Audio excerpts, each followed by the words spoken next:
If Bill Monroe is the father of bluegrass music, then surely Lester Flatt and Earl Scruggs are among his most prominent offspring.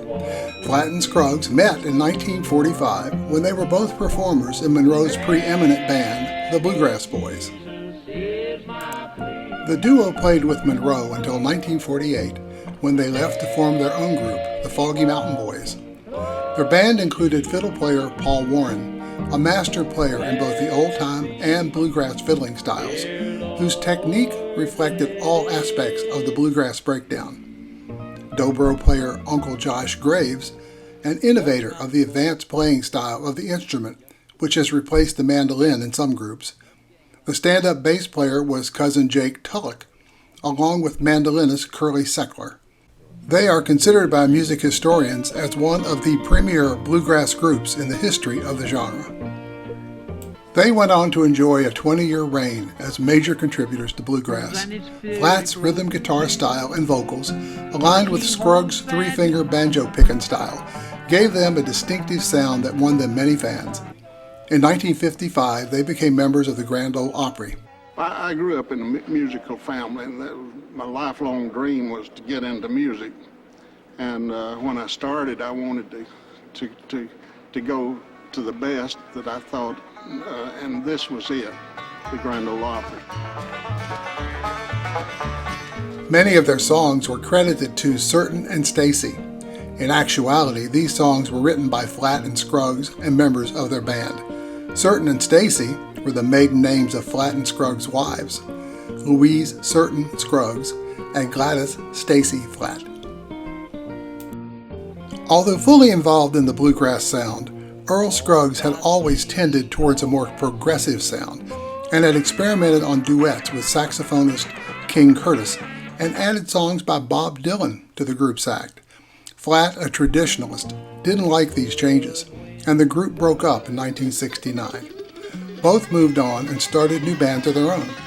Lester Flatt founded the Nashville Grass, and Scruggs led the Earl Scruggs Revue. But more about that later. Let's go back to the very beginning. Lester Raymond Flatt was born in Duncan's Chapel, Tennessee, June 19, 1914. His parents were Nanny Mae Haney and Isaac Columbus Flatt. Earl Eugene Scruggs was born in the Flint Hill community of Cleveland County, North Carolina, January 6, 1924. His father, George Scruggs, was a farmer and bookkeeper who died when Earl was only 4 years old. After his death, Scruggs' mother, Georgia Lulu Rupp, was left to take care of the farm and 5 children, of which Earl was the youngest. Flatt and Scruggs both grew up in rural farm homes, immersed in rich musical traditions. There was 9 of us in family, and we had a pretty good singing choir, you might say, at home, you know. And we would always gang around of a night and do a little singing before we went to bed. And we just more or less growed up in a musical family, you know. My dad and I had a sister that was a very good banjo picker, the drop thumb style, and that kind of made me mad because I couldn't pick that style, and that's why I quit. And I thought, well, I'll try the fiddle. And I made so much racket I couldn't stand that, so I had to give that up. And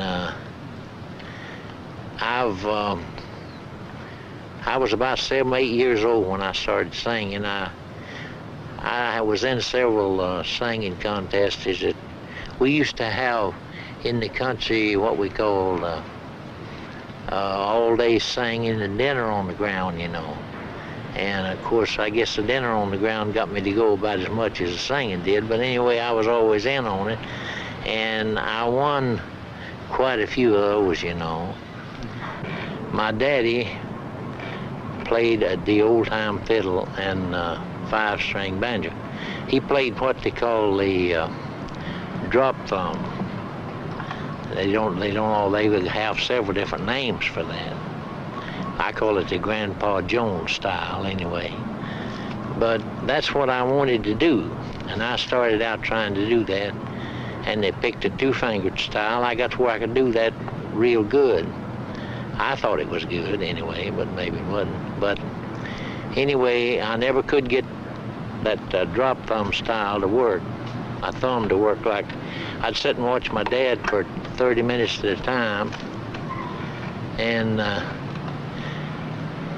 that thumb was just working like I always said, like a chicken picking up corn. But my thumb wouldn't work like that, so I kind of gave it up and picked up the old guitar and went from there, and I've stuck to it ever since. As young men, both Flatt and Scruggs worked in textile mills before becoming full-time musicians. Flatt, who left school at the age of 12 and married at 17, began his radio career in 1939 and worked in several bands, including that of Charlie Monroe, Bill's older brother, where he sang tenor, played guitar, and mandolin. In 1945, he was hired as guitarist and lead singer in Bill Monroe's Bluegrass Boys. Scruggs, who remained close to home through the war years to help his widowed mother, was recognized from an early age as a banjo prodigy. After his father's death, he took solace in playing music, and when not in school or doing chores on the farm, he spent all his time practicing. His first radio performance was at age 11 on a Talent Scout show. In the early 1930s, listening to Fisher Henley on the radio, Earl was exposed to banjos built by the Gibson Company of Kalamazoo, Michigan. Henley was known as the North Carolina State Banjo Champion and played 2 or 3 banjo numbers every week on his program. Earl recounted that the banjo numbers made the listening really worthwhile. Young Earl could not know that Fisher Henley was using a Gibson Mastertone banjo, the most expensive 5-string banjo offered by Gibson at that time. In an ironic twist of fate, it would be this very same banjo Scruggs would later own and use as his primary instrument during the bulk of his career. By the time he was a teen, he had developed his own distinctive banjo style that enabled him to play a broad variety of music with speed and clarity. In 1945, when Scruggs joined Flatt in the Bluegrass Boys, both became part of Bill Monroe's most influential lineup, along with fiddler Chubby Wise and bassist Cedric Rainwater, whose real name was Howard Watts. Flatt and Scruggs played a crucial role in the development of the sound that later came to be known as bluegrass. Scruggs used the banjo as a lead instrument, like a fiddle or a guitar, particularly on faster songs and instrumentals. Flatt perfected a roll, executed with the thumb and first 2 fingers of his right hand. Lester Flatt recalls the day he first met Earl Scruggs. We went without a banjo picker for a long time, and I was really enjoying the picking without it because, you know, it wasn't nothing holding us back. We was doing what we wanted to do. And Bill come to me at the Opry one night, and he said, "There's a fellow here wants to try out for the banjo picking. Fellow by the name of Earl Scruggs." I said, "Well, as far as I'm concerned, he can leave it in the case." But I changed my mind after I heard him pick. Despite Bill Monroe's pleading, Flatt and Scruggs left the Bluegrass Boys in early 1948. Monroe thought Flatt and Scruggs had a secret understanding, but both men denied it. Monroe did not speak to either one of them for 20 years thereafter, a feud well known in country music circles. By spring of that year, Flatt and Scruggs had formed their own band, the Foggy Mountain Boys. By the end of the year, they were playing at WCYB in Bristol, Tennessee, and recording for Mercury Records. In the spring of 1949, their second Mercury recording yielded the classic Foggy Mountain Breakdown. While with the Bluegrass Boys, Scruggs had performed a similar song called Bluegrass Breakdown with Bill Monroe, but Monroe had denied him songwriting credits for it. Later, Scruggs changed the song, adding a minor chord, thus creating Foggy Mountain Breakdown. The song contained a musical oddity. Flatt played an E major chord against Scruggs' E minor. When asked about the dissonance years later, Scruggs said he had tried to get Flatt to consistently play a minor there, to no avail. He said he eventually became used to the sound and even fond of it. The song won a Grammy and became an anthem for many banjo players to attempt to master.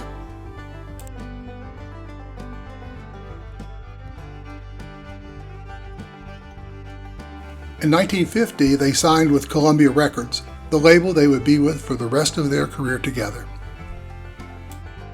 In 1953, Martha White Flower began sponsoring Flatt and Scruggs' daily early morning radio show over WSM Nashville, and continued to support them for the rest of their career. Their Martha White theme became synonymous with their performances and was often requested at live concerts. We're at Carnegie Hall, and of course the critics up there, they had a lot of write-ups that the Hicks from the Sticks was coming to town, said they wanted to give them a chance to get out of town, but there was a hall full that didn't get out, you know. We had them standing all over the place, and we did a live album there for Columbia Records. I didn't think anybody up there had ever heard about Martha White. We've been with Martha White for about 23 years, but we got into this album, and all over the auditorium they was hollering, Martha White, Martha White. Well,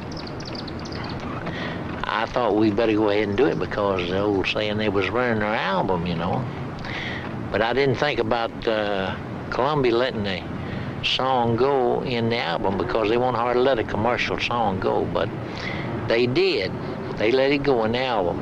And about a month or so after the album was released, we made a tour over in Japan and China. We opened our show in Tokyo. And I believe the funniest sound I ever heard in my life was he's on the stage and those Japanese people hollering, "Oh, more what? Oh, more what?" Did somebody say Martha White? Let's see if we can. Now you big line, Martha White. Yes, man. Goodness gracious, good line, Martha White. Oh, the finest biscuits ever was. Get Martha White, say fries and flour. The one all-purpose flour. Martha White, say fries and flour with hot fries and flour. It certainly helped us, you know. Because we was about the only ones here at the Grand Ole Opry that had a full-time sponsor like that.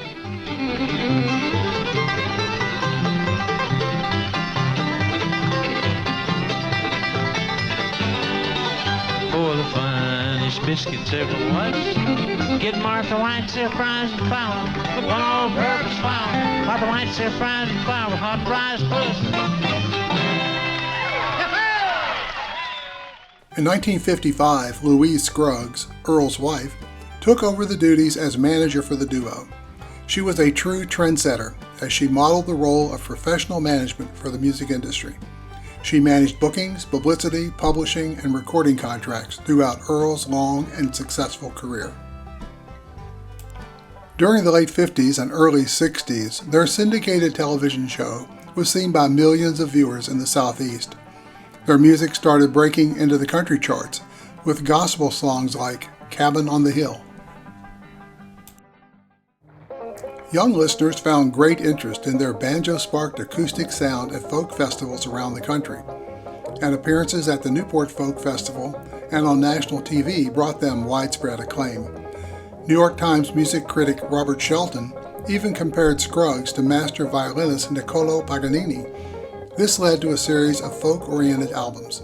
At an appearance in the Hollywood folk club The Ash Grove, the group caught the ear of the producer of the Beverly Hillbillies and led to the Ballad of Jed Clampett, their only single to reach #1 on the country charts. The highlight, I guess, was working with the Beverly Hillbillies, you know. They, I think they did more for our show and for our kind of music than anybody else. I'd have to give them credit for it.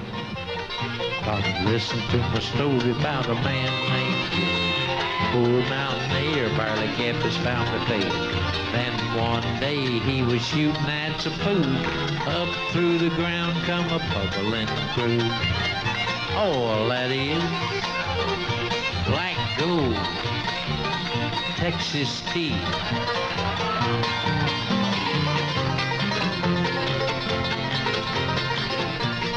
like to think of it as being a forerunner in country music, because there ain't no way you can take country away from a fiddle and a 5-string banjo.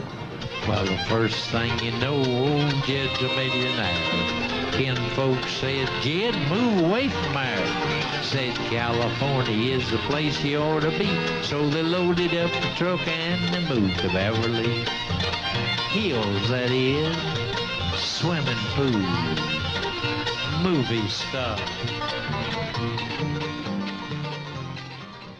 Now it's time to say goodbye to Jed and all his men. They would like to thank you folks for kindly dropping in. Won't invite you back again to this locality to have a heap and happen on the hospitality.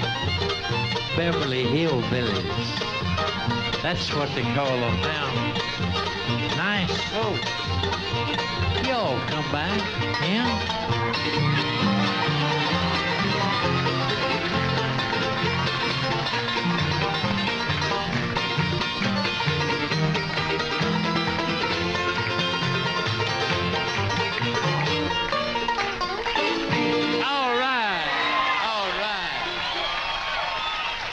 Flatt and Scruggs appeared in several episodes as family friends of the fictional Clampetts.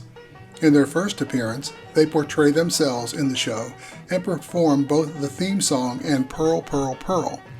That song went to number 8 on the country chart in 1963. Scruggs published an instructional book entitled Earl Scruggs and the 5-String Banjo in 1968.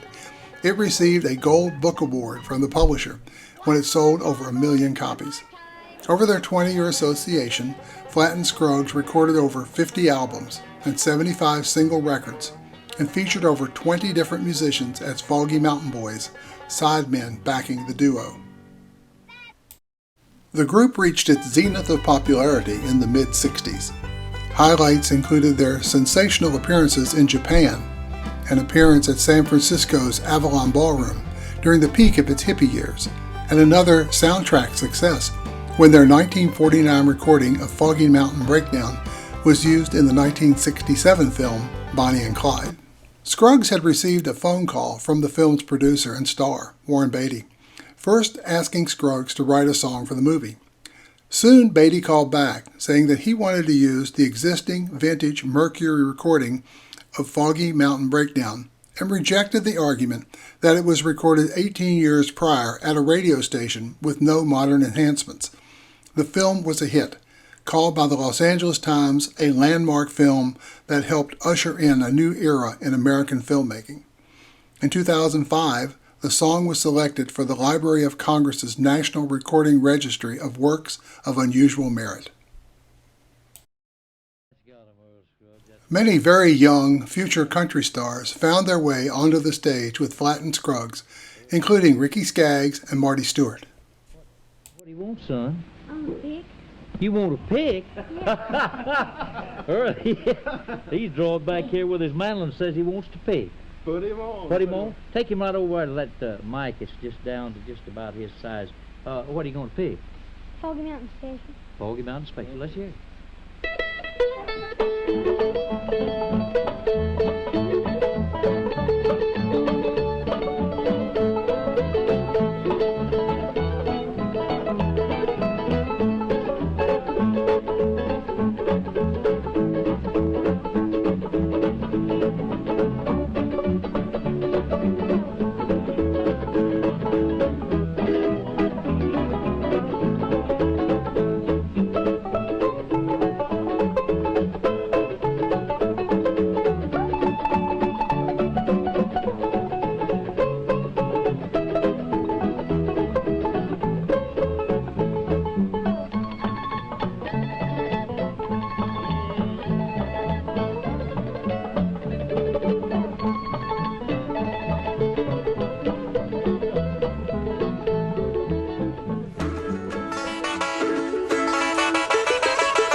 I used to watch their television shows, and I would think someday, well, I wish I could be one of their kids and, take that banjo case or take that guitar case to the bus for them. I was crazy that way. I started to work with Lester Flatt when I was 13.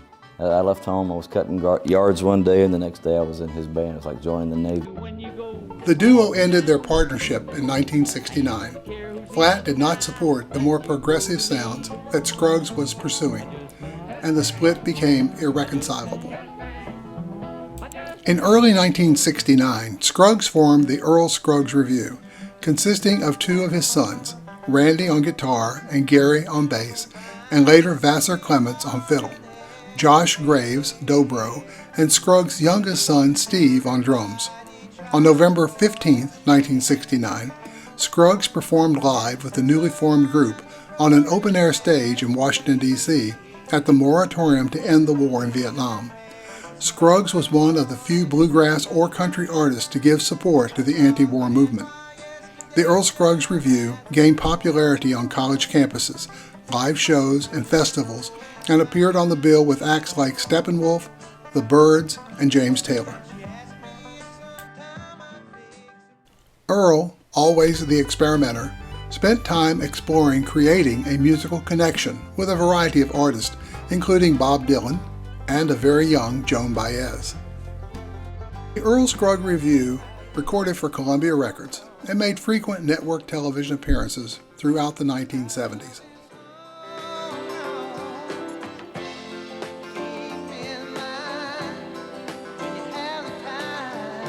Their album, I Saw the Light with Some Help from My Friends, featured Linda Ronstadt, Arlo Guthrie, Tracy Nelson, and the Nitty Gritty Dirt Band. This collaboration sparked enthusiasm by the Nitty Gritty Dirt Band to make the album Will the Circle Be Unbroken? For a young group like that, to gather up those people, Doc Watson and Mama Maybelle Carter and Merle Travis, people like that, it would make a tremendous album. I think they thought I was kidding to start with, but I thought it was a good idea. At that time, the Dirt Band had long hair and whiskers, and Acuff made a remark sometime later that he always liked to see a man's face when he talked to them. Earl and Louise Scruggs made phone calls to eminent country stars like Roy Acuff and Mother Maybelle Carter to get them to participate in this project, to bring a unique combination of older players together with a new generation of performers. Scruggs ended his touring career in 1980 because of back problems. Earlier, he had survived a near-fatal auto accident and a solo plane crash, both of which left him ongoing health issues. Scruggs remained active musically and released The Storyteller and the Benjamin with Tom T. Hall in 1982 and a compilation album, Top of the World, in 1983. In 1994, Scruggs teamed with Randy Scruggs and Doc Watson to contribute the song Keep on the Sunny Side to the AIDS benefit album Red Hot Country. In 2001, after 17 years without releasing an album, Earl Scruggs and Friends was released, featuring Elton John, Sting, Don Henley, Johnny Cash, Dwight Yoakam, Billy Bob Thornton, and Steve Martin. At Scruggs' 80th birthday party in 2004, Porter Wagoner said, "Earl is to the five-string banjo what Babe Ruth was to baseball. He is the best there ever was and the best there ever will be."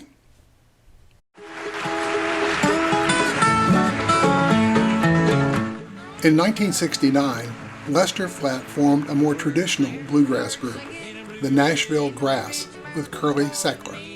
Over the years, as with most bluegrass bands, the Nashville Grass saw numerous changes in personnel, including the addition of contemporary country music star Marty Stewart, who started with Flatt at the age of 13.